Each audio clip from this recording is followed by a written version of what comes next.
இந்தியாவில் இருந்து நேபாளத்திற்கு இறக்குமதி செய்யப்படும் மாம்பழங்களுக்கு அந்நாட்டு அரசு தடை விதித்துள்ளதாக தகவல்கள் வெளியான நிலையில் இந்திய ஏற்றுமதியாளர்கள், விவசாயிகள் மற்றும் வர்த்தகர்கள் மத்தியில் பெரும் அதிர்ச்சியையும் கவலையையும் ஏற்படுத்தியது. தற்போது அந்த செய்தி உண்மைக்கு புறம்பானதும் தவறாக வழிநடத்துவதாகவும் இருப்பதாக இந்திய வேளாண்மை மற்றும் விவசாயிகள் நல அமைச்சகம் தெரிவித்துள்ளது.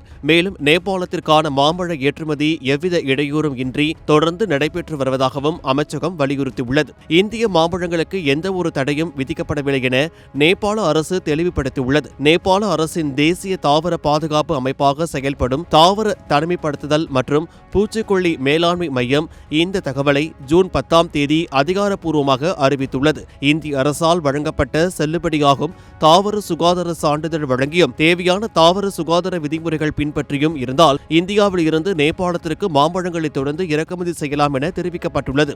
இந்திய வேளாண்மை மற்றும் விவசாயிகள் நல அமைச்சகத்தின் கூற்றுப்படி 2026ஆம் ஆண்டு தொடக்கத்தில் இருந்தே இந்தியாவில் இருந்து நேபாளத்திற்கு 2005 மெட்ரிக் டன் கொண்ட 149 மாம்பழ தொகுப்புகள் நேபாளத்திற்கு அனுப்பப்பட்டுள்ளதாக தெரிவிக்கப்பட்டுள்ளது. ஜூன் மாதத்தில் மட்டும் 18 மாம்பழ தொகுப்புகளில் 266 மெட்ரிக் டன் மாம்பழங்கள் ஏற்கனவே நேபாளத்திற்கு ஏற்றுமதி செய்யப்பட்டுள்ளதாக அமைச்சகம் கூறியுள்ளது.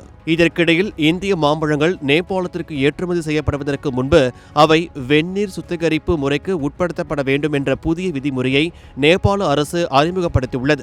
இதனைத் தொடர்ந்து புதுப்பிக்கப்பட்ட விதிமுறைகளுக்கு ஏற்ப இந்தியா மாம்பழ ஏற்றுமதியை தொடர்ந்து எளிதாக்கி வருவதாக தெரிவித்துள்ளது.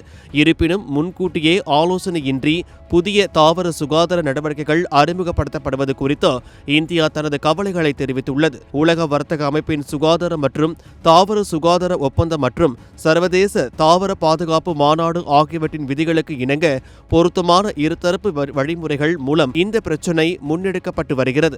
இறக்குமதி மற்றும் ஏற்றுமதி தொடர்பாக அதிகாரப்பூர்வ அறிவிப்பு இல்லாமல் வெளியாகும் இந்த செய்திகளையும் நம்ப வேண்டாம். நேபாளத்திற்கான இந்திய மாம்பழ ஏற்றுமதி குறித்து அமைச்சகம் வெளியிடப்படும் அதிகாரப்பூர்வ அறிக்கைகளை மட்டுமே நம்புங்கள் என இந்திய வேளாண்மை மற்றும் விவசாயிகள் நல அமைச்சகம் தெரிவித்துள்ளது.